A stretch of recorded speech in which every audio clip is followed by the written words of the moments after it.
Good day, and thank you for standing by. Welcome to the third quarter 2023 Franklin Covey earnings conference call.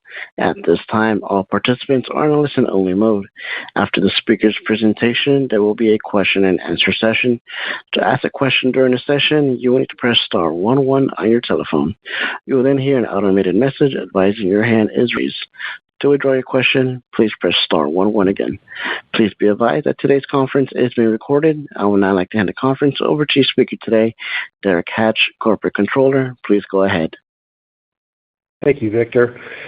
Good afternoon, everyone. On behalf of Franklin Covey, I would like to welcome you to our third quarter fiscal 2023 earnings call. Before we begin this afternoon, I would like to remind everyone that this presentation contains forward-looking statements within the meaning of the Private Securities Litigation Reform Act of 1995. Forward-looking statements are based upon management's current expectations and are subject to various risks and uncertainties, including but not limited to the ability of the company to grow revenues, the acceptance of and renewal rates for our subscription offerings, including the All Access Pass and Leader in Me memberships, the ability of the company to hire productive sales and other client-facing professionals, general economic conditions, competition in the company's targeted marketplace, market acceptance of new offerings or services and marketing strategies, changes in the company's market share, changes in the size of the company overall market for the company's products, changes in the training and spending policies of the company's clients, and other factors identified and discussed in the company's most recent annual report on Form 10-K and other periodic reports filed with the Securities and Exchange Commission. Many of these conditions are beyond our control or influence, any one of which may cause results to differ materially from the company's current expectations, and there can be no assurance the company's actual future performance will meet management's expectations. These forward-looking statements are based upon management's current expectations, and we undertake no obligation to update or revise these forward-looking statements to reflect events or circumstances after the date of today's presentation, except as required by law. With that out of the way, we'd like to turn the time over to Mr. Paul Walker, our Chief Executive Officer. Paul? Thank you, Derek. Hello, everyone. Thanks for joining us. We're glad to have the chance to talk with you today. Joining me on the call are Steve Young, our CFO, Jennifer Colosimo, President of our Enterprise Division, Sean Covey, President of our Education Division, and other members of our executive team. We're also happy to have Bob Whitman, our Executive Chair and Chairman of the Board, with us today. I'd like to start out by expressing how pleased we are with the continued strength, durability, and growth of the business and of our business model. This strength and durability are evident in our third quarter, year-to-date, and latest 12-month results, and we're pleased to reaffirm our fiscal 23 guidance that we expect to achieve adjusted EBITDA between $47 and $49 million in constant currency. I'd like to begin today by briefly sharing a few headlines from the quarter. First, our revenue growth continued to be strong. As you can see shown in slide 4, since the conversion of our subscription business model in fiscal 2017, our subscription and subscription services sales have grown by more than $150 million to $222.2 million. We're pleased that, driven by the continued strength of our subscription business, both our overall revenue growth and our subscription and subscription services revenue growth continued to be strong in the third quarter and for the year-to-date and latest 12-month periods. For overall company revenue, as you can see in slide 5, in the third quarter, total company revenue grew 8%, or 9% in constant currency, or $5.3 million on top of the strong 13% growth achieved in last year's third quarter, a quarter which benefited from comping against a pandemic-impacted third quarter in the prior year. For the year-to-date and latest 12-month periods, revenue grew a strong 10% and 11% respectively, or 12% year-to-date and 13% for the latest 12 months in constant currency. Growth of our subscription and subscription services revenue was even stronger, particularly considering the pandemic comp-enhanced growth last year. As shown in slide 5, in the third quarter, our total subscription and subscription services revenue grew 9%, or $4.9 million, on top of the strong 31% growth achieved in last year's third quarter. For the year-to-date and latest 12-month periods, subscription and subscription services revenue grew a strong 15% and 17%, respectively. I'd like to briefly provide additional context on our year-over-year revenue growth and its comparison to growth over the past several years. For total company revenue, as shown in slide 6, for the latest 12-month period through fiscal 2022's third quarter, our total latest 12-month revenue growth was a very significant $48.8 million. Again, as noted, the magnitude of this growth partially reflected benefiting from comping against the pandemic-impacted periods in fiscal years 2020 and 2021. In comparison with that significant growth, our percentage revenue growth for the latest 12-month period through this year's third quarter was lower. However, as you can see on an absolute dollar basis, the $28.4 million of revenue growth we achieved in the latest 12-month period through this year's third quarter was very strong. In fact, as you can see, the $28.4 million of growth in the latest 12-month period through this year's third quarter represents the second highest dollar amount of growth for any comparable period in any of the past 6 years. It was exceeded only by 2022's growth, which, as noted, benefited from a comparison against a pandemic period. And to normalize for last year's pandemic-benefited comparison is also shown in slide 6. Our more than $77.2 million growth on a rolling 2-year basis over the last 2 years exceeded that of any other 2-year period since our business model conversion, both in terms of absolute dollars of growth and percent of growth. Importantly, if we were to achieve the same strong $28.4 million of revenue growth in the next 12 months that we did in the last 12 months, that level of growth would itself represent approximately 10% revenue growth in the coming year. From a year-over-year comparison standpoint, by the end of the first quarter this fall, we expect to lap the COVID-influenced, more difficult growth percentage comps. And beginning in the second quarter of fiscal 24, comparisons will return to a more apples-to-apples basis. This same pattern has played out in our subscription and subscription services revenue. As you can see shown in slide 7, for the latest 12-month period through fiscal 2022's third quarter, our subscription and subscription services revenue grew by an extremely strong $50.7 million, again benefiting from comping against pandemic-impacted periods in fiscal 20 and 21. Again, in comparison with that very large growth, our percentage revenue growth for the latest 12-month period was lower. However, on an absolute dollar basis, our $32 million of subscription and subscription services revenue growth for the latest 12 months through this year's third quarter was very strong, representing the second highest 12-month dollar growth amount over the past 6 years, exceeded only by 2022's growth, which, as we've noted, benefited from its comparison to a pandemic-impacted period. And again, to normalize for last year's pandemic-benefited comparison on a rolling 2-year basis, our $82.7 million of subscription and subscription services revenue growth for the last 2-year period far exceeded that of any other 2-year period since our business model conversion, both in terms of absolute dollars of growth and percent of growth. The second thing I'd like to note is that the durability of our sales also continues to increase, and the extent of our visibility into future sales growth continues to expand. Since our conversion to our subscription business model in fiscal 2016, our balance of deferred subscription sales, both billed and unbilled, has grown consistently and rapidly. As shown in slide 8, our balances of deferred subscription sales, billed and unbilled, have grown from $17.8 million in fiscal 2016 to $140.9 million for the latest 12 months through this year's third quarter. And this strong growth in deferred subscription sales continued to grow strongly in the third quarter, increasing $24.4 million, or 21%, to $140.9 million, up from $116.5 million in last year's third quarter. Achieving this strong growth in our balance of deferred subscription sales in the third quarter provides an extremely strong foundation for our continued ability to achieve significant future sales growth, as all of this deferred sales balance is recognized in the coming quarters and years. Adding another dimension to the increasing durability of our revenue is that at the same time our deferred subscription sales balances are increasing, the average duration of our subscription contracts is also increasing. As a result of the significantly increasing percentage of our All Access Pass contract value that is represented by multi-year contracts of at least 2 years.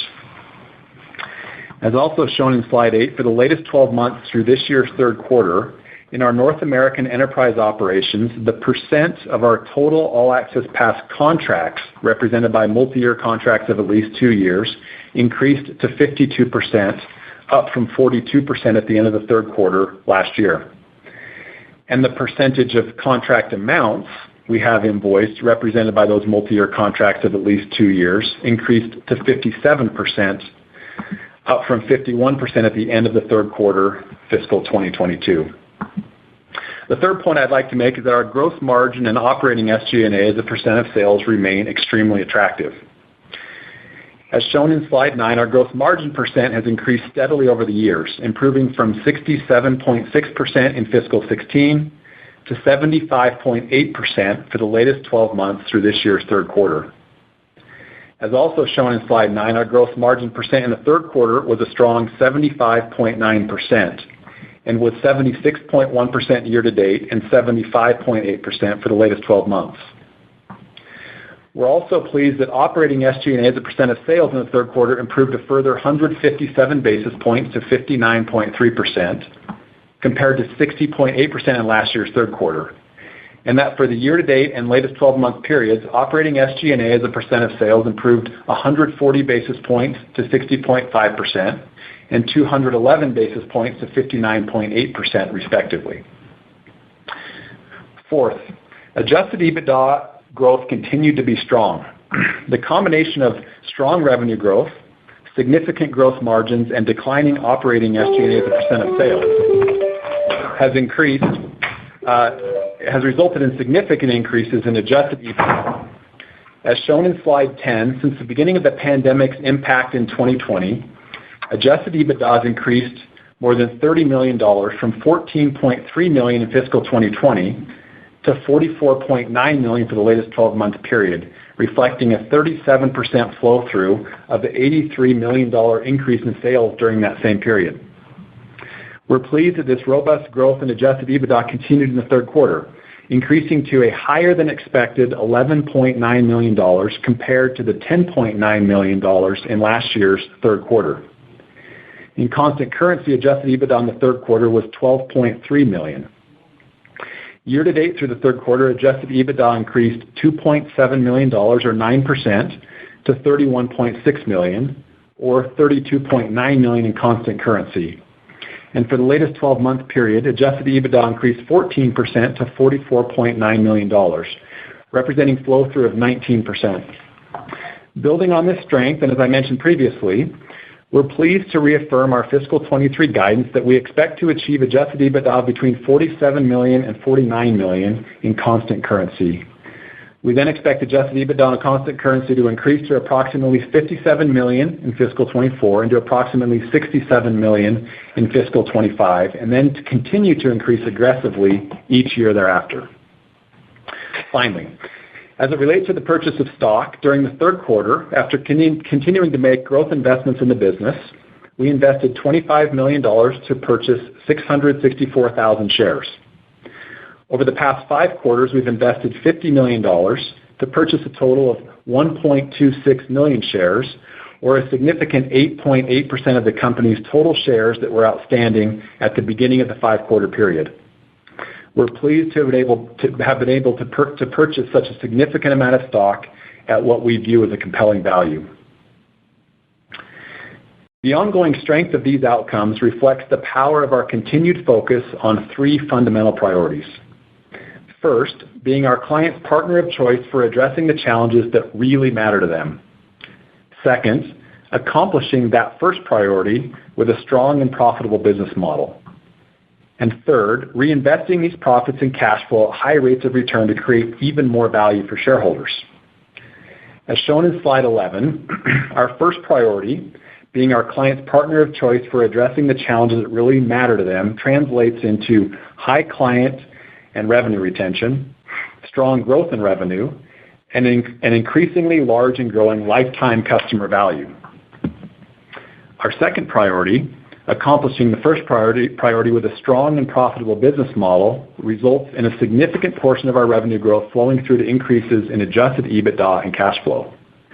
Importantly, this means that shareholders can earn significant cash-on-cash returns on their investment at the same time they see the value of their investment continue to grow. And our third priority, reinvesting these profits and cash flow at high rates of return to create even more value, translates into the creation of substantial additional compounding shareholder value. Shareholders benefit from both the expected continued increase in the value of the company and the prospect of owning an increasing share of it. I'd like to briefly report on our strong progress in each of these three priorities in our third quarter, year-to-date, and for the latest 12 months. To accomplish our first priority, that of being our client's partner of choice in addressing the challenges that really matter to them, we've organized the entire company around being the partner of choice for our clients and helping them address their mission-critical opportunities and challenges. We want to be so effective at doing this that they become clients for life. This loyalty, in turn, translates into high durability of our revenue and significant growth in the lifetime value of our customers. This is reflected in the following outcomes, as you can see shown in slide 12. Consistently winning new logos or clients, having subscription and subscription services sales continue to increase as a percent of total company sales, retaining substantially all of our subscription revenue, increasing our average subscription contract size, increasing the percent of logos in multi-year contracts, continuing to have clients purchase a considerable amount of services to help them achieve their performance breakthroughs, and achieving a high and growing lifetime customer value. We're pleased, as you can see in slide 13, that each of these key outcomes remain strong in the third quarter and has for the year-to-date and for the latest 12 months. In fact, slide 14, as you can see, provides additional information on some of these outcomes. As shown, subscription and subscription services sales for the latest 12 months now account for 79% of total company sales. Average subscription and subscription services revenue has increased from approximately $20,000 when we launched AAP to $77,000 to the end of fiscal 22. As noted a moment ago, the percentage of clients who are now in a multi-year contract continues to increase, and the percent of the dollar amount of contracts we invoice represented by those multi-year contracts continues to increase. And finally, our clients continue to purchase considerable amounts of services which are an important part of our solution and a unique point of strategic differentiation. Just a brief report on our second priority, which is to accomplish priority one with a strong and profitable business model, and doing so such that a significant percent of our sales growth flows through to increases in adjusted EBITDA and cash flow. As shown in slide 15, the strength of our business model is reflected in the following outcomes. First, continuing to achieve strong growth margins. Second, having a cost of acquiring a customer that is less than the sales generated, even in the first year of a subscription contract. Third, having operating SG&A decrease as a percent of sales, even as we grow. And finally, continuing to grow our adjusted EBITDA, which has significant increases to free cash flow. As you can see on slide 16, we're pleased that these outcomes also, we made strong progress in each of these areas in the third quarter. As shown in slide 17, these specific outcomes are as follows. Gross margin remains very strong, even after absorbing education division symposium expenses and increased travel related to on-site delivery. Operating SG&A as a percent of revenue continues to decline, and we're achieving strong flow-through of incremental revenue to growth in adjusted EBITDA due to our relatively fixed cost structure and high growth margin and contribution levels. And finally, a brief report on our third priority, to reinvest these profits and cash flow at high rates of return to create even more value. As shown in slide 18, successfully achieving this priority is reflected in the following outcomes. Investing capital in the business at high rates of return, and returning substantial amounts of excess cash to shareholders in the form of stock buybacks. As shown in slide 19, we're pleased that our investments have met each of these key outcomes over time. And as shown in slide 20, during the third quarter, as I mentioned, we returned more than $25 million to shareholders by purchasing 664,000 shares. And over the last 5 quarters, we've invested $50 million to repurchase approximately 1.26 million shares, or 8.8% of the company's total shares. Steadily advancing each of these priorities is placing us in a special category of companies. A company that consistently and simultaneously seeks to strengthen and expand our strategic moat in the most important and lucrative space in our chosen markets, generate high rates of growth in adjusted EBITDA and cash flow, and third, a company that generates outsized cash-on-cash and long-term returns for shareholders by investing that cash to create additional value. Consistent with this, as I said, we're pleased to reaffirm our guidance that we expect to achieve adjusted EBITDA between $47 and $49 million in constant currency for fiscal 2023. We're pleased that for the latest 12 months through the third quarter, our adjusted EBITDA is already close to the low end of that range, and as we'll discuss in a minute, we expect further growth in adjusted EBITDA in the fourth quarter. We then expect adjusted EBITDA in constant currency to increase to approximately $57 million in fiscal 24 and to approximately $67 million in fiscal 25, and then to continue to increase meaningfully each year thereafter. I'd now like to turn some time to Steve to discuss our results for the quarter and year to date in a little more detail. Steve. Thank you, Paul. Good afternoon, everyone. It's a pleasure to be with you today. I'd like to briefly provide more detail on the factors underlying this strong performance, focusing on the results in three key areas of our company, specifically our enterprise business in North America, the enterprise business internationally in both our direct offices and in our international licensee partner operations, and our education business, which is primarily in North America. As shown in slide 21, results in our enterprise business in North America continued to be strong in the third quarter, year-to-date, and latest 12 months. Reported sales in North America, which account for 73% of total enterprise division sales, grew 3% in the third quarter, on top of 20% growth in last year's record third quarter, 9% year-to-date, and 11% in the latest 12 months. We are pleased with the 23% growth we've achieved in enterprise business in North America over the past 2 years, the first year of which, as Paul noted, has benefited from comping to the prior year COVID-impacted result. As noted, we expect the beginning in Q2 of FY24, our year-over-year comparisons will return to be an apples-to-apples basis. Subscription and subscription services sales in North America grew 3% for the quarter, on top of 29% growth in last year's third quarter. Subscription and subscription services sales increased 9% year-to-date and 12% for the latest 12 months. We're pleased with the growth rates we've achieved in the enterprise business in North America, particularly in light of the fact this growth is comping over pandemic impacted quarters. Our balance of deferred sales, billed and unbilled in North America, grew 19% compared to last year's third quarter balance, establishing a strong base for next year's growth. And the percent of North America's All Access Pass invoiced sales, represented by multi-year contracts, as mentioned, increased from 57% for the latest 12 months, ended this year, up from 51% for the latest 12 months last year.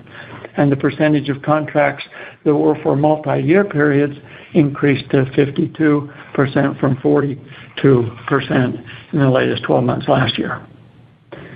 As shown in slide 22, revenue in our international operations, which accounts for approximately 17% of our total enterprise division revenue, increased $1.7 million, or 23% in the quarter, primarily driven by improved results in China.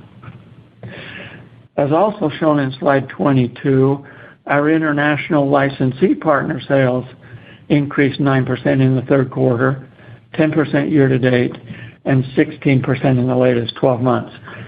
We're pleased with these results, particularly considering the adverse impact of FX and a challenging geopolitical environment.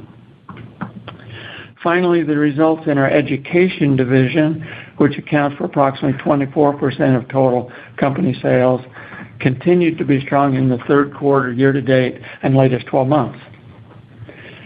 As shown in slide 23, education sales grew 18%, or $2.6 million in the third quarter, 23% year-to-date, and 21% in the latest 12 months. Education subscription and subscription services sales growth was strong, increasing 19% in the third quarter, 24% year-to-date, and 22% in the latest 12 months. Education's balance of deferred subscription sales, billed and unbilled, increased 15% in the third quarter, and year-over-year retention of Leader in Me schools remained extremely high at approximately 90% for the latest 12 months. Now, cash flows from operating activities. As shown in slide 24, our cash flows from operating activities was $25.9 million at the end of the third quarter. This is consistent with our expectation that cash flows would strengthen in the back half of this fiscal year. Finally, even after investing more than $50 million of excess liquidity for stock purchases in the last 5 quarters, as mentioned, including the $25 million stock purchase we did in this quarter, we ended the quarter with more than $100 million in liquidity, including $39.3 million in cash, and with a full $62.5 million revolving credit agreement undrawn. So now going on to guidance. As Paul previously said, and as shown in slide 25, we're pleased to reaffirm again that our guidance is we expect to achieve adjusted EBITDA of between $47 and $49 million in constant currency for FY23. As noted, for the latest 12-month period through the third quarter, our adjusted EBITDA is already very close to the low end of that range. We expect further growth in adjusted EBITDA, of course, in the fourth quarter. As we do each year, we expect to provide formal FY24 guidance when we report year-end results. However, our projected outlook is that we expected adjusted EBITDA in constant currency to increase to approximately $57 million in FY24 and to approximately $67 million in FY25, and then continue to increase each year thereafter.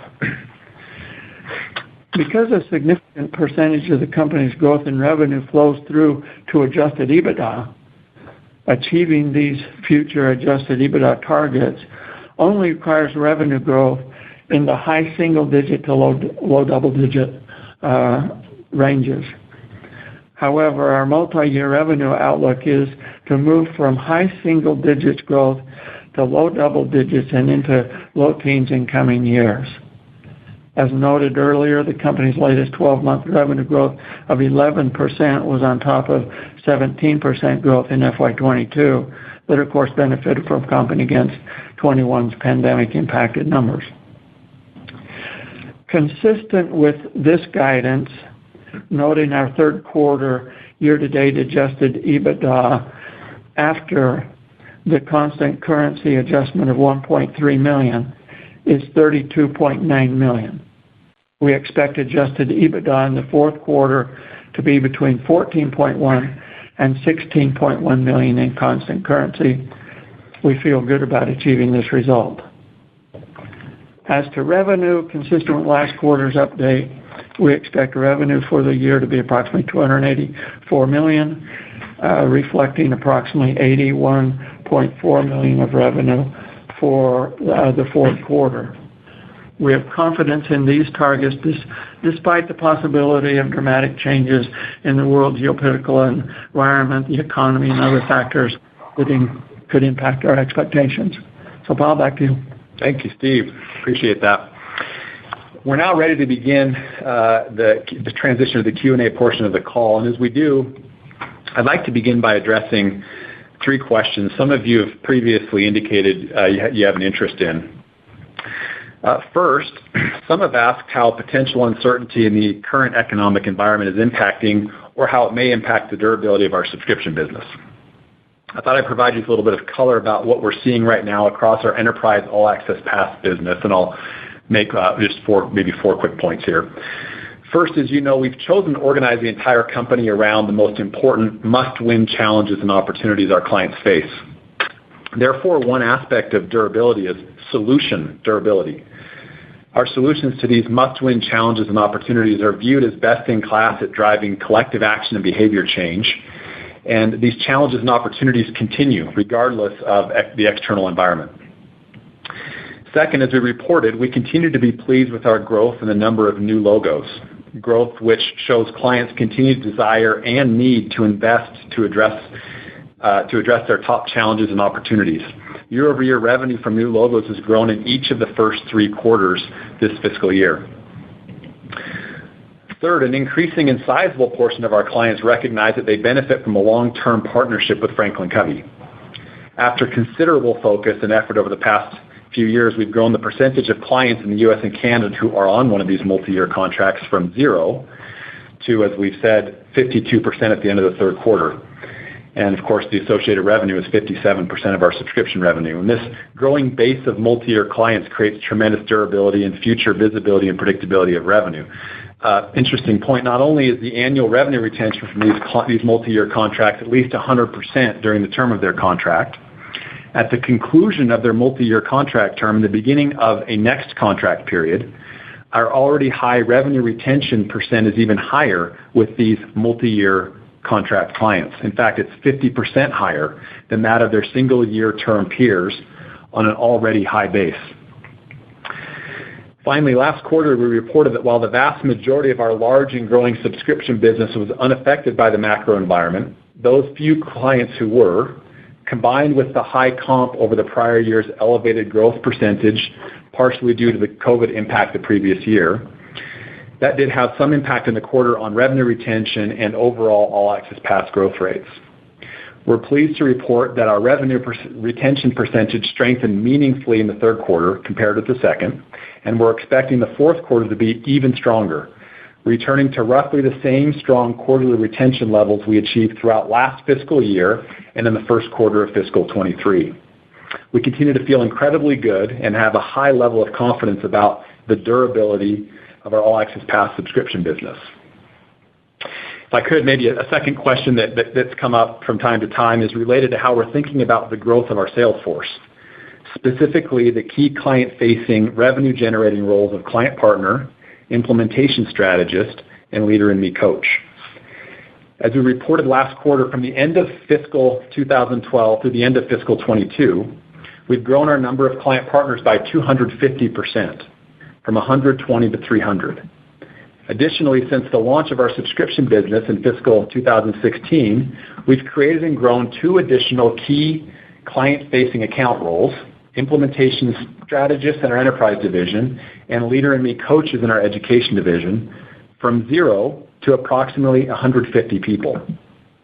Today, the professionals in these 3 roles represent far and away the largest client-facing organization in our company's history, and a team that is among the largest in our industry. Each of these roles is critical to driving new client subscriptions, retention, expansion, and the sale of subscription services.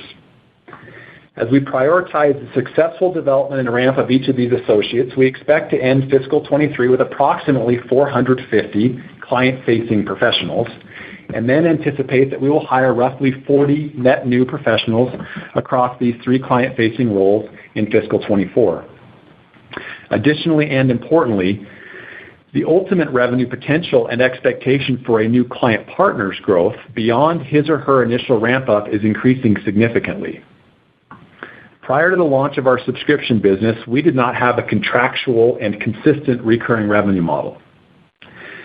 As a result, once a client partner reached their top and ramp-up goal of achieving $1.3 million in annual sales, it was more difficult for them to consistently achieve revenue growth above that $1.3 million fully ramped level.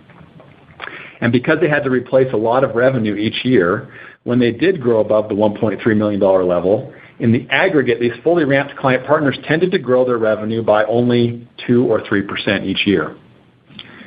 Today, nearly 8 years into our conversion to subscription, our data and experience demonstrate that the average client partner once ramped to $1.3 million, will continue to grow their revenue by approximately 10% for at least the next 5 years.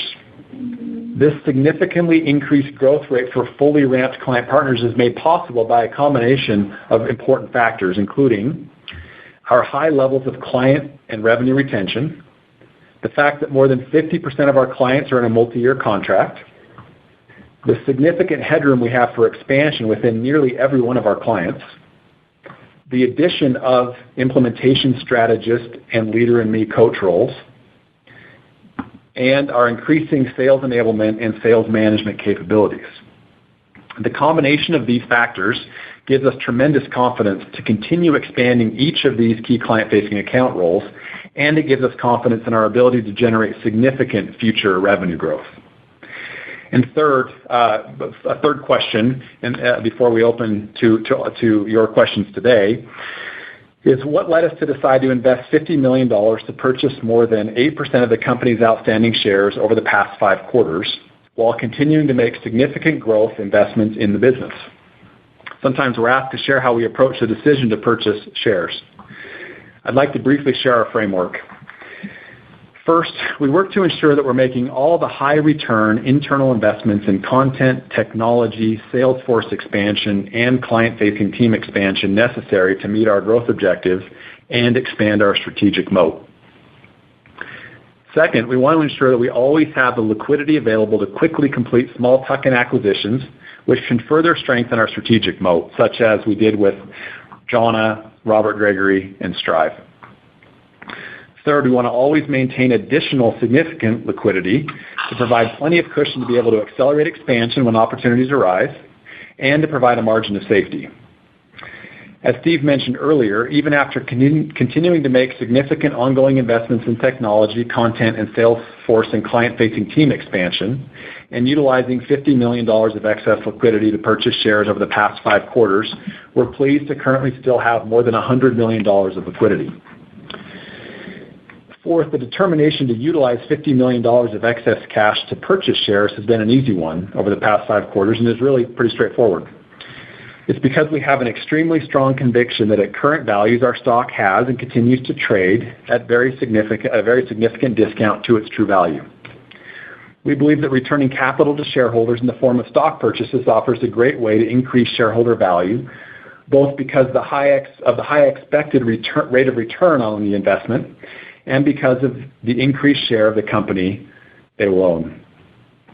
Specifically, as it relates to the ability to create shareholder value by repurchasing shares, our analysis is that the price at which we've been purchasing shares reflects an extremely deep discount to what we believe is the true value. First and foremost, we believe that we've been purchasing shares at an extremely deep discount to the net present value of our expected future cash flows, a partial map of which we've shared with you by letting you know that we expect to achieve adjusted EBITDA of between $47 and $49 million, and then $57 million and $67 million in constant currency in the coming 2 years. Second, we believe the multiple adjusted EBITDA reflected by the total enterprise value at which we are currently trading also represents a very significant discount to the multiple appropriate to the rate of growth in adjusted EBITDA and cash flow we have achieved and expect to achieve in the future. Third, given the significant levels of adjusted EBITDA and cash flow being achieved, at current values, we can earn a remarkably high cash-on-cash return on our investment, a cash-on-cash return approaching 10%, and still retain all the upside. Fourth, whereas the discounted net present value valuations of many companies has continued to depend heavily on the expectation of an expansion in market multiples and or a high terminal value, we believe that at our current share price, more than half of our total enterprise value is reflected in just the combination of the current cash we already have on the balance sheet and the more than $150 million of additional cash flow we expect to generate over the next few years. We find buying stock at a discount to be attractive. I hope beginning the Q&A session with posing these 3 questions and answering them has been helpful. We'd now like to ask Victor if he'd open the lines for any additional questions that you have today. Sure. As a reminder, to ask a question, please press star 11 on your telephone and wait for a name to be announced. And to withdraw your question, please press star 11 again. Please stand by while we compile the Q&A roster. One moment for our first question.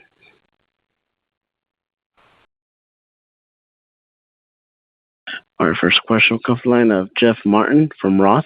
Your line is open. Great, thanks. Good afternoon, everyone. Hi, Jeff. Hi, Paul. Could you expand a little bit more on the revenue retention impact that you saw in Q2? What maybe was more client-specific than market-related? And then what leads to your conviction for significant improvement in Q4? Yeah, great question. So, as we reported at the end of the second quarter, that there were a handful of clients who we used the metaphor, if you recall, deeper snow. But there were a handful of clients who were themselves not unaffected by some of the uncertainty in the environment. And while the percentage of clients we retain in any given quarter remained roughly the same, this handful of clients, some of whom were a few larger clients who either didn't renew or downgraded the size of their pass, provided a drag on our revenue retention. We talked a bit about that last quarter. To the degree to which that occurred in the second quarter, while there was some of that in the third quarter, far less. It was a much better revenue retention quarter in the third quarter. And just what we're seeing in our pipelines, the conversations we're having with our customers, as you know, we have a quarterly business review with every one of our subscribing clients where we sit down with them and we actually begin the renewal discussions far in advance of that final quarterly QBR. And so in those discussions, the pipelines we're seeing, we're seeing what I think was a bit of a bottoming out there in Q2 and a return to normal, much more normalized retention rates in Q4 and as we move into next year.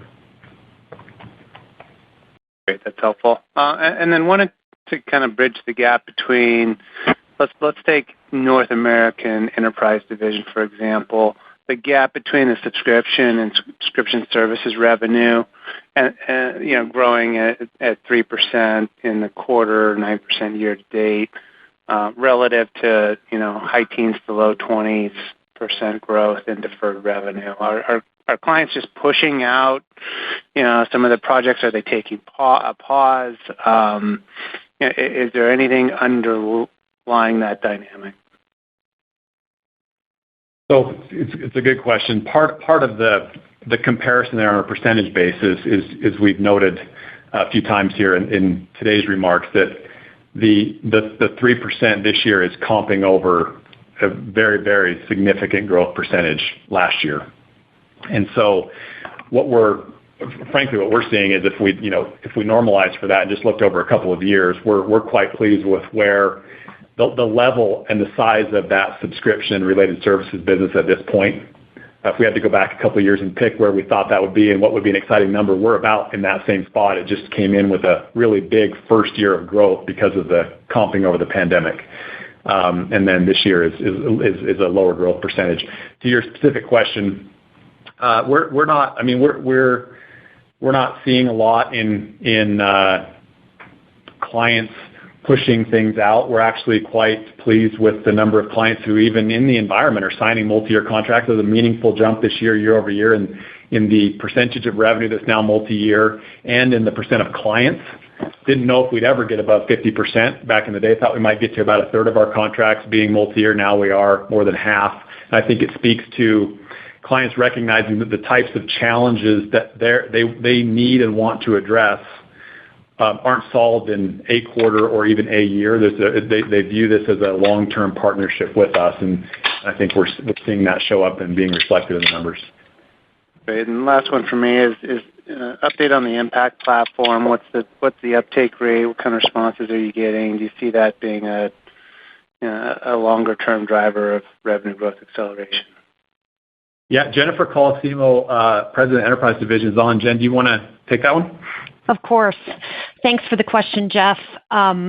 we are seeing a tremendous impact from the Impact platform. The vast majority of our English-speaking clients are on that platform. We now have our primary languages launched, and in early fall and winter, we'll have our secondary languages, getting us roughly to 24 languages that will be launched in. What we're finding from clients is, as we talk about collective behavior change at scale, the platform makes it so much easier to deploy and scale and get real behavior change. So I think our better technology story is also driving new logos, some of the multi-years, great use cases, continuing to see the impact of that as it rolls out around the world. Thank you, Jen. Thanks, Jeff. Thanks, Jeff. Thank you. One moment for our next question.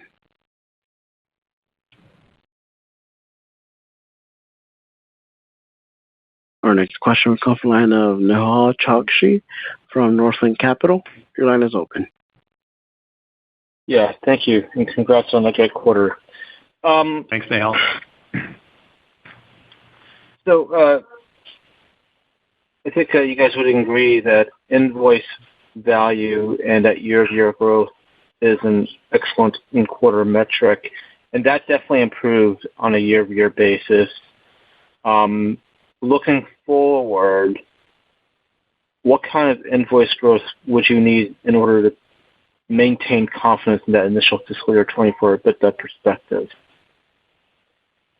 Yeah, it's a great question. First, we mentioned to achieve the reason we're quite confident in maintaining our outlook targets of fiscal 24, $57 million of adjusted EBITDA, and then fiscal 25, $67 million, is that at the total company revenue growth level, reported revenue growth level, we need, that high single digits, low double digits, call it 10%, is what we would need to achieve those targets. We feel very good about that.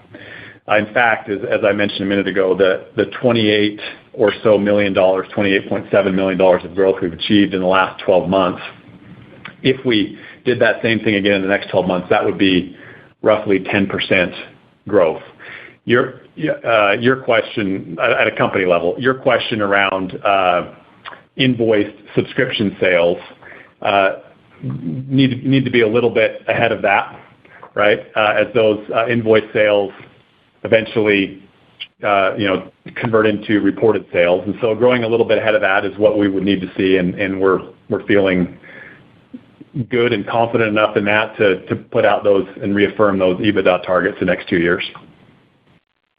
Okay. And so just to be clear, for the first 3 quarters, your invoice value on an overall basis, I think, is up mid-single digits now for the first 3 quarters. So, it sounds like you do need to be in the high single digits to low double digits in order for you guys to achieve your fiscal year 24 and fiscal year 25 objectives. And so, and you've talked about expectations of a strong fiscal fourth quarter. So that sounds like you are expecting your invoice levels on a year-over-year basis to accelerate as well into fiscal 4Q. Yep, is that correct? Yep. Okay. We are expecting them to accelerate in the fourth quarter and then through the first meaningfully through the first part of next year. Absolutely. Got it. And what is giving you that confidence that it will indeed accelerate? Because it doesn't look like you're coming into like a materially easy comp into the fourth quarter here. Yeah, it was not a materially meaningfully easier comp in the fourth quarter. It flips, as we said, at the beginning of Q2 next year, so towards the end of the fall here. But what's giving us confidence in the growth is, one, we do see the revenue retention rates coming back nicely after the dip in Q2 and a little bit in Q3 here. So that's the big drive. That's the biggest number we have to influence, right? Is that revenue retention number, and we're seeing that strengthen.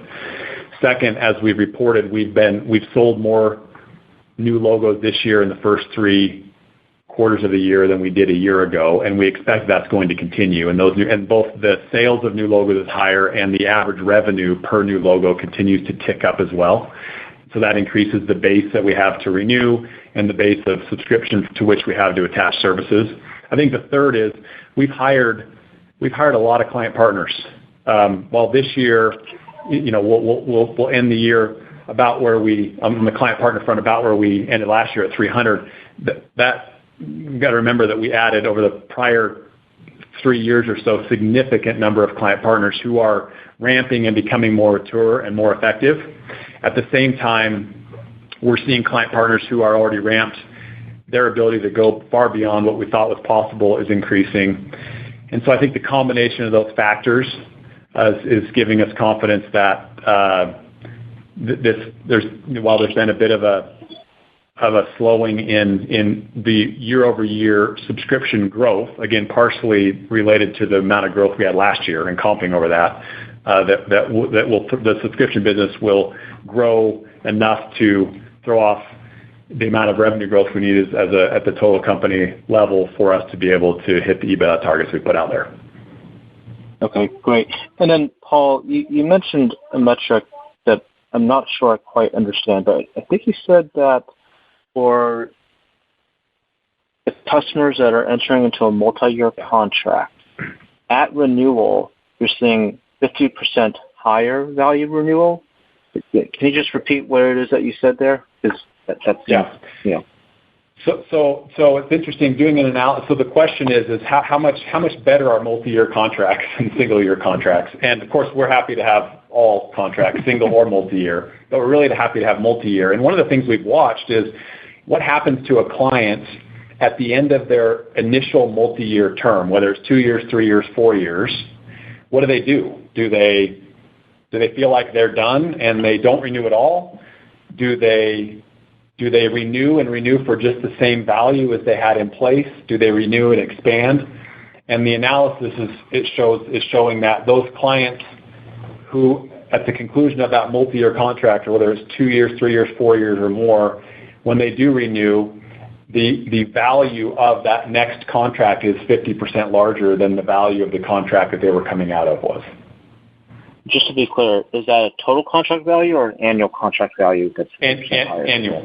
Annual. Wow. So effectively, that's if it's on average a 3-year contract and you're seeing a 50% uplift 3 years later, that's effectively about 150 to 170% net revenue retention rate. Nahal, it's not 50% greater than their contract they were in. It's 50% greater than their single-year contract peers. So the analysis is single-year contract clients versus multi-year contract clients. How much more valuable are they, and what happens to them relative? The point is not on that specific client. It's the value of multi-year versus single-year, and why we're pushing so hard to get multi-year, because they are not only is that revenue guaranteed during the term of the multi-year contract, they are 50% more likely upon renewal to expand. They're not expanding by 50%. One day we hope that will happen. And we love that. We're doing everything we can to make sure that our customer engagement models and customer success teams are treating those clients in a way that could be possible. For some they do, but that's not what's happening. It's not 50% growth in the contract value. It's compared to their peers, single-year peers. Okay. Yeah, thank you for clarifying that. Great clarification. Yeah, and then just to be clear, that 50% improvement relative to single-year contract peers, there's generally two components to that, right? Renewal rate and then upsell. Which one's the bigger factor here? Renewal rate is the slightly larger factor because multi-year clients they've been with us longer, and they are more likely then to sign up for the next journey with us. But it's slightly more because of renewal rate, but we do see greater expansion of those clients as well, again, because we've had a longer time with those clients to establish a relationship, to look for and sell to expanded populations, tee up additional journeys that we can go on with that client. But the larger driver is the likelihood that they are renewing versus a first-year client, for example, that may not renew. Got it. Okay, great. Thank you. Thanks, Nehal. Good questions. Good to talk to you. One moment for our next question.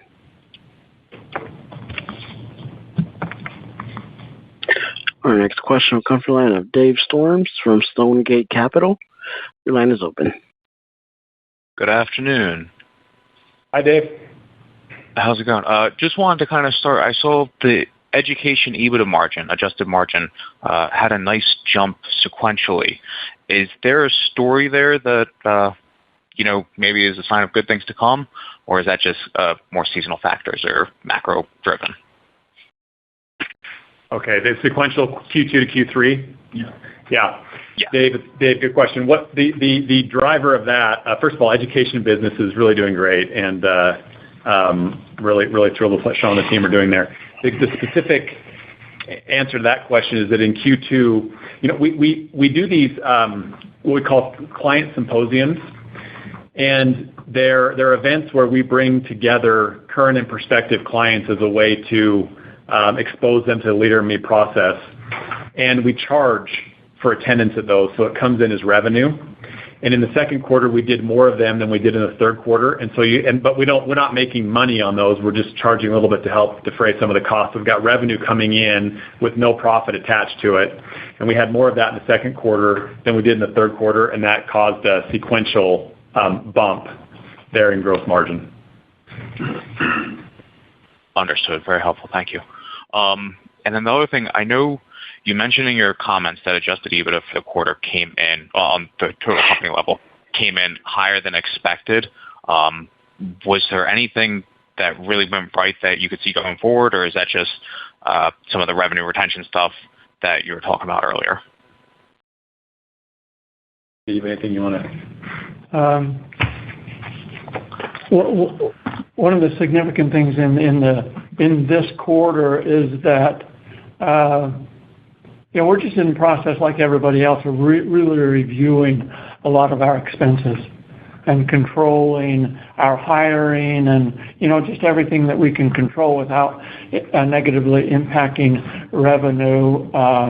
So our expenses came in quite a bit lower than we anticipated in Q3. Yeah. And our revenue held up good. Our gross margin held up good, and we had less expenses. So everything kind of added together, but the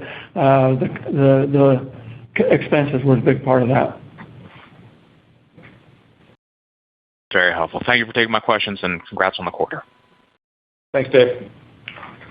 One moment for our next question. Our next question will come from the line of Alex Paris from Barrington Research. Your line is open. Hi, guys. Thanks for taking my questions. I want to also congratulate you on the strong performance in the third quarter, and comment that what a difference 3 months makes, right? Yeah. Big difference this conference call than last conference call, and that deep snow that we were wading through seems to have melted a bit here in the spring. So just kind of trying to ask incremental questions here. You said that in your prepared comments that the number of All Access Pass clients who renewed or expanded in Q3 was up or consistent with Q2, and you didn't lose or not renew large clients like you did in Q2. Can you maybe just dive into that a little bit more sequentially? What's the macro impact on the North American enterprise business? Yeah, great question. So, yeah, as mentioned, what we had in Q2 was a handful of clients who were a couple of our larger clients that because of circumstances on their side weren't able to renew, and that disproportionately weighed on that. We saw much less of that. No big clients like that in Q3, certainly, and so that improved. While client retention, the percentage of clients retained quarter to quarter was roughly the same, but the revenue retained from those clients who renewed was that percentage was better in the third quarter because, again, we didn't have a couple of those outlier clients like we did in Q2. And then we're seeing that trend continue into Q4, and that trend being the strengthening trend there, getting revenue retention back up to levels that were more consistent with what we were seeing in Q1 and throughout last year. And the further outlook is that we expect that to continue into the first quarter and beyond. Gotcha. And then you still have hope or expectations that you'll have the opportunity to win back some of those larger clients that weren't able to renew in Q2.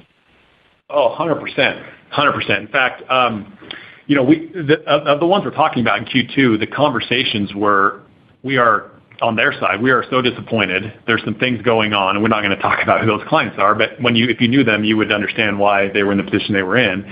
And they have every expectation, so do we, that they'll come back. In fact, we continue to meet with them and have quarterly business reviews. We're still kind of treating them as if they're clients. They don't have access to our products and services, but from a relationship standpoint, we hope and expect that we will win them back. And that's really the mentality, Alex, we take with all of our clients. We talk about clients for life.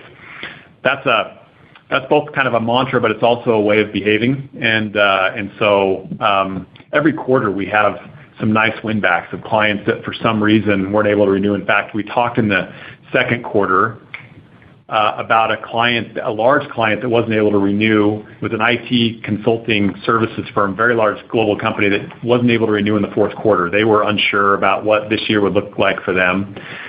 They didn't renew, but they did renew in the second quarter this year and significantly expanded the size of their subscription with us. And so we hope and expect and are doing everything we can to make that the case for any client that we lose, and particularly a couple of those big ones in Q2. Good to hear. Thanks. And then still on the enterprise business, in your prepared comments, Paul, you mentioned that China performed better. China and Japan were obviously a drag in the first half of the fiscal year. Together, they represented 52% of international sales. You didn't mention Japan specifically, but maybe just a little overview on what's going on in China and Japan quarter over quarter. Thank you. We were pleased. Japan and China behaved like we thought they would in the third quarter. So you'll recall we talked in the second quarter about the fact that they had been a drag and continued through the first 2 quarters of this year to be a drag, and we anticipated and still do that they kind of net overall are providing a bit of a drag on overall reported growth this year. And that we kind of gave guidance around that in Q2. That said, in Q3, China strengthened significantly. We've seen this now 3 times with them. China's kind of had a 3 times in and out of COVID experience, and each time they've come back out, the business has responded and grown rapidly. That happened again in the third quarter, and we expect that they'll have meaningful growth in the fourth quarter. They will not be to the level we thought they would have been for this full year, fiscal 23, but they are growing back meaningfully like we expected they would start to do at some point in the year, just is happening a little bit later in the year. And so both China and Japan are back on a nice growth trajectory on a year-over-year basis and expect that they'll contribute meaningfully in the fourth quarter and as we move into next year. Great. And then just a quick question for Sean, I believe, on the education division in the summer. The summer is a very important period for renewals and that sort of thing in that business. I know you're focused significantly on districts rather than just focusing on schools. Maybe a little update and color there, what you're seeing in the early renewal season. Sure. Yeah. Hi, Alex. How are you? Good. How are you? So, we're excited about the summer. So generally, we feel really good about it. We have a lot of schools and districts coming on right now. I think what the strength of our growth so far this year and going into the fourth quarter, we feel like our solution is like perfectly designed for the challenges that schools are facing right now. So a lot of mental wellness amongst teachers as well as students, learning loss, test scores are the lowest they've been in a long time. And so being able to help overcome those learning loss problems. Teacher turnover is a big issue. whole student development instead of just academics, looking at the whole student. So all those things we're perfectly designed to deliver well on those. So we feel really good about the summer coming into it. The district focus is working. I think we'll report on this at the end of the year, but I think we're going to double the amount of districts we brought on compared to last year, which is really good news. And with that comes clumps of schools instead of single schools. It usually takes a little longer to get a district on, but boy, they're much bigger, and you get big clumps instead of onesies, twosies. And the retention so far has, in terms of the schools that are renewing, is really good and strong, like it's been historically. So there's a lot of momentum. The results we continue to get with our data and research is really strong. For example, we just did a big study on teacher retention in Leader in Me schools is significantly higher, and that's become a big issue. So, of course, we're going to market that and get out with that message. But we've just got a lot of things in our favor right now, and we expect a solid fourth quarter. I don't know if that's responsive, Alex. No, absolutely. That's what I was looking for. Thank you, Sean, and good luck on the renewal season, and good luck on the fourth quarter overall. Thanks for taking my question. Thank you. Thanks, Alex. One moment for our next question.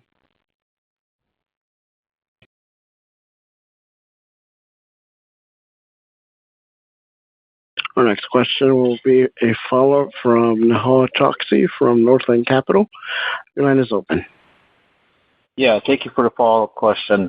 I wanted to know your thoughts on the potential impact of generative AI on how you can impact your customers, as well as how it can impact your own employees. A little bit out there question, but I appreciate your thoughts there. That's a great question. In fact, I was hoping somebody would ask, because I considered making that kind of the fourth question I was going to answer proactively, but I thought, no, we won't do that. It'll be too many. So we're actually quite encouraged by the opportunity that generative AI is going to present for us. And then you outlined the two ways. One, there's an opportunity for us as we embrace this internally in how we work just to become even more efficient. We think that could be a real accelerant for us. We already have a really strong business financial operating model, but that ought to even help more in the future as we can unleash the power of generative AI to help us work more efficiently. I think that'll be a big opportunity. I think the bigger opportunity actually might be with our clients. We're working aggressively right now to watch this as quickly as we can, but to think about and to figure out how to weave AI into our offerings.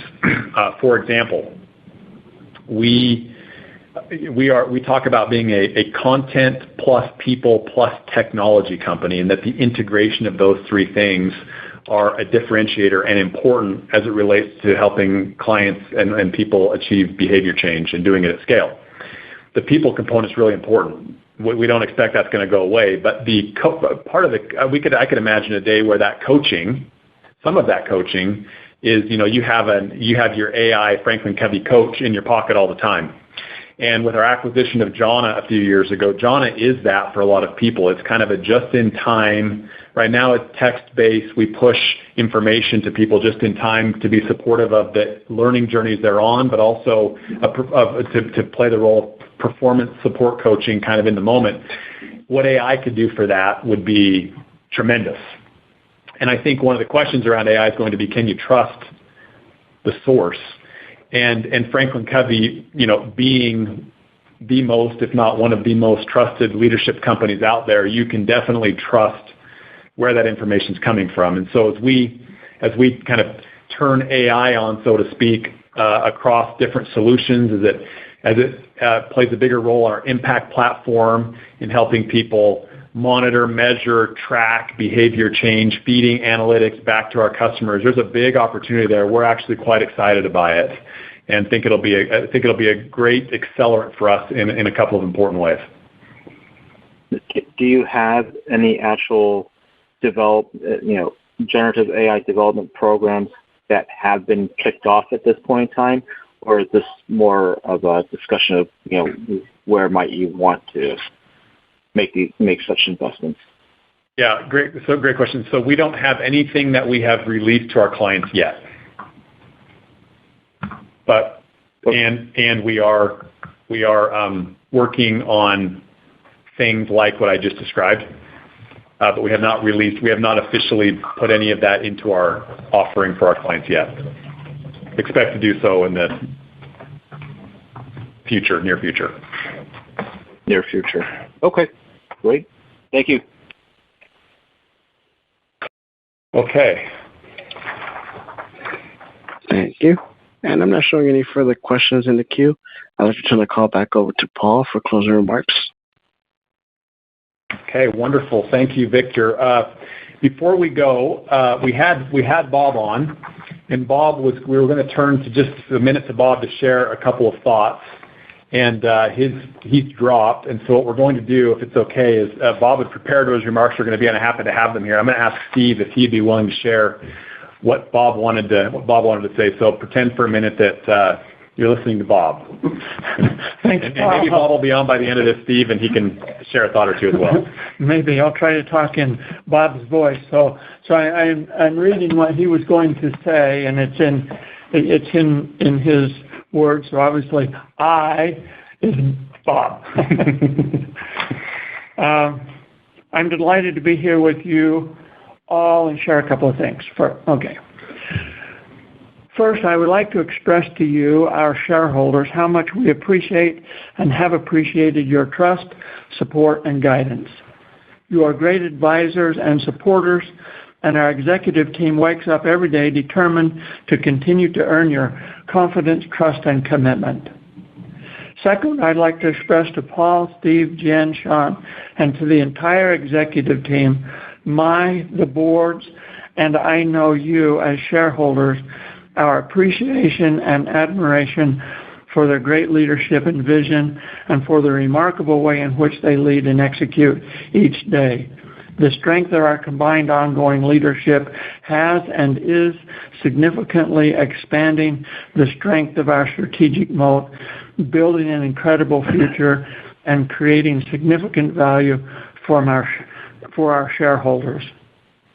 And third, on behalf of myself and our remarkable board of directors, I would like to express to Paul how much we admire him as a person, as a leader, and as our CEO. Paul has done and is doing just an incredible job, and he has my full confidence, that of the board, of the executive team, on Franklin Covey's employees, and of our clients and customers, and I know of each of you. Given this, I am pleased to announce that Paul has been appointed to serve as a member of the company's board of directors starting immediately, and that he will formally stand for election to the board at this year's annual shareholder meeting. Given Paul and the team's tremendous performance and deep strength in leading the company, I wanted to also let you know that effective September 1st, 2023, I will transition from the additional role I took over as executive chairman in order to help in any way that I could during the transition and return to the single role of chairman of the board, where I will happily and actively continue to help in any way that I can. So we appreciate Bob and everything that he has done for the company, and are pleased that he will still serve as the chairman of the board and have influence on the company. And we're very pleased that Paul has been appointed to the board. And as Bob said, we all do totally support Paul. Thanks, Steve, and thanks, Bob. I would just say in the final comment from me, Bob, you could not have a better partner, as you all know, than Bob, and you just could not have. And that has been the case, and I'm excited that's going to continue to be the case as he's the chairman of the company. So thank you all so much for your time today. I know we went a little bit over, but it was important, I think, to share. Wish Bob could have, but important to share that. And we appreciate you. Thanks for all of your interest and for your careful understanding of the company, and we look forward to talking again when we report year-end results. Have a great evening. This concludes today's conference call. Thank you for participating. You may now disconnect. Everyone, have a great day.